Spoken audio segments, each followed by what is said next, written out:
Tidak seperti kebanyakan negara-negara lain. Kita punya pantai, kita punya laut, kita punya dataran luas, kita punya gunung-gunung, kita punya tambang, ada emas, ada nikel, ada timah. Kita punya sumber-sumber alam, perikanan, perkebunan. Dengan kata lain, sebenarnya bangsa Indonesia ini adalah bangsa yang sangat kaya.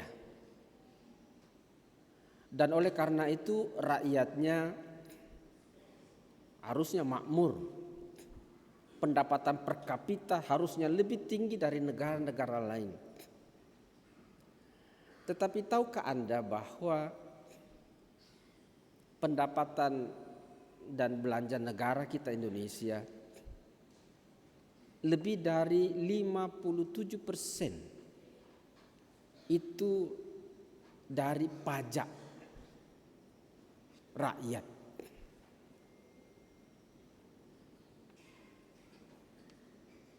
Berbanding terbalik,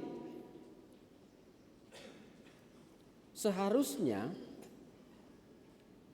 pendapatan negara kita itu dari sumber daya alam.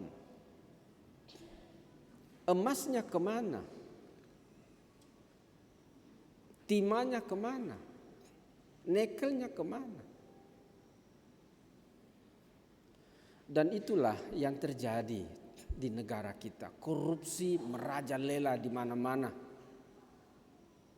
Beberapa hari lalu Kejaksaan Agung menyetor ke kas negara 13,6 triliun. Itu yang baru didapat.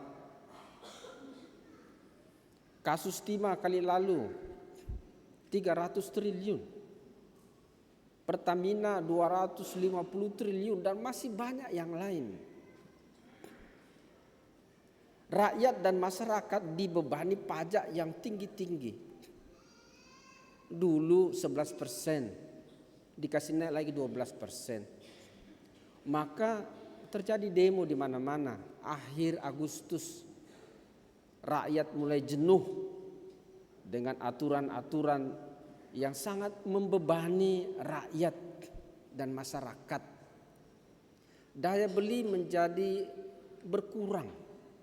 Karena uang yang beredar menjadi sedikit. Karena katanya transfer ke daerah dibatasi dan lain-lain. Itulah Indonesia. Jadi Bapak Ibu Saudara-saudara, korupsi merajalela membuat bangsa dan negara menjadi seperti yang ada sekarang ini. Hari ini kita mendengar ada kisah dari perumpamaan Yesus. Ada dua orang datang ke Kenisa, satu orang Farisi, satu pemungut cukai. Sebenarnya dua-duanya ini bukan orang yang baik, 11-12 istilahnya.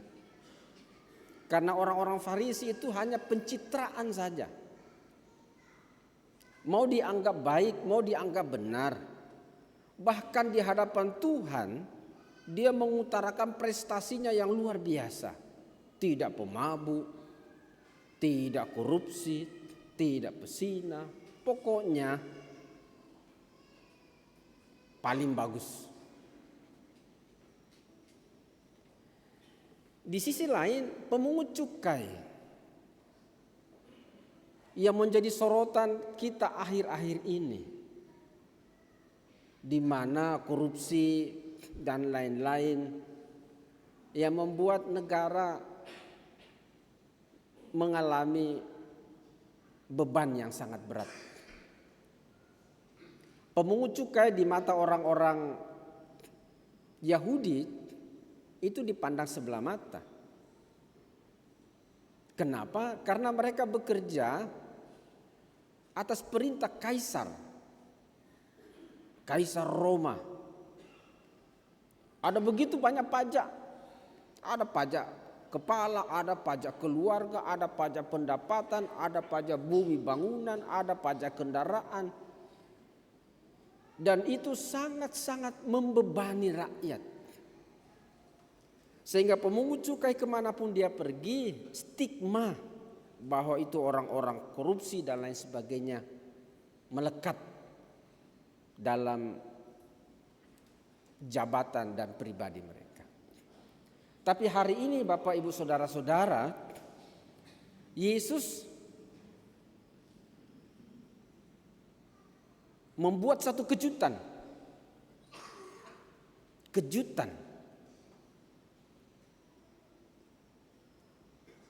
Yesus justru membenarkan orang pemungut cukai. Yang menurut kebanyakan orang adalah biang kerok dari bobroknya sebuah negara atau bangsa atau daerah.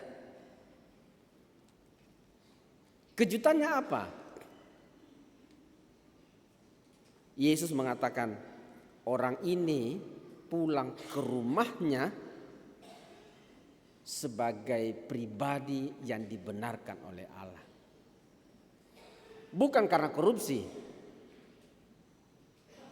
bukan karena manipulasi pajak,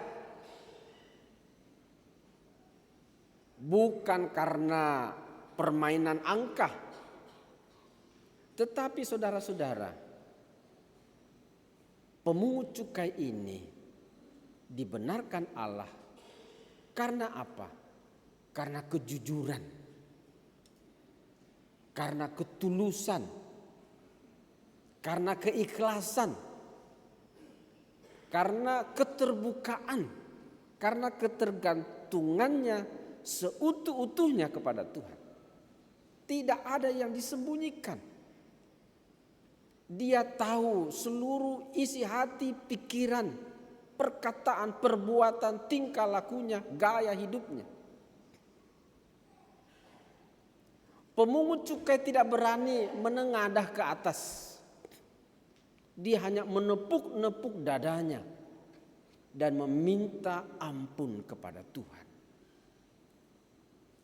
Dia tidak menceritakan prestasinya seperti orang Farisi yang selalu membuat pencitraan, hadir di mana-mana sebagai orang yang suci, bahkan atas nama Tuhan menghina, bahkan kadang-kadang juga membunuh orang lain.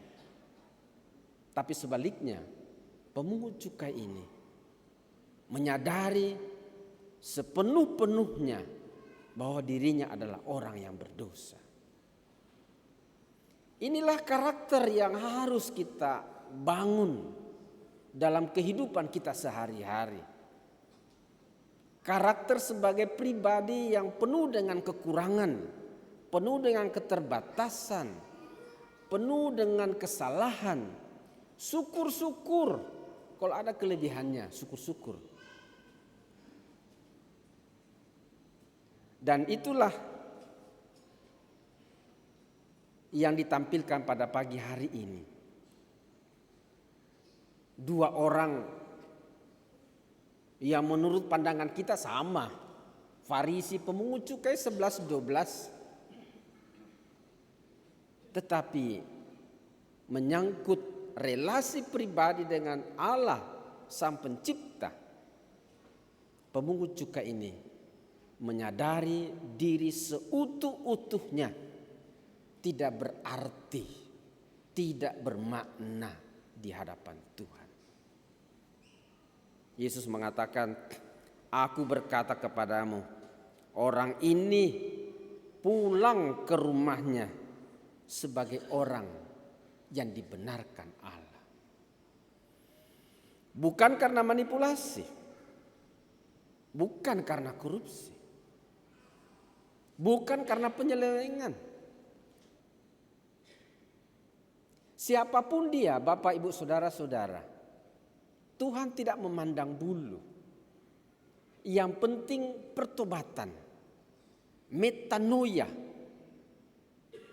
tergantung sepenuh-penuhnya kepada Tuhan. Seperti dua orang kiri kanan yang disalib pada puncak Golgota. Yang satu pada detik-detik terakhir hidupnya, dia menyatakan pertobatan. Dan Yesus mengatakan, pada hari ini juga engkau akan bersama-sama dengan aku di Firdaus.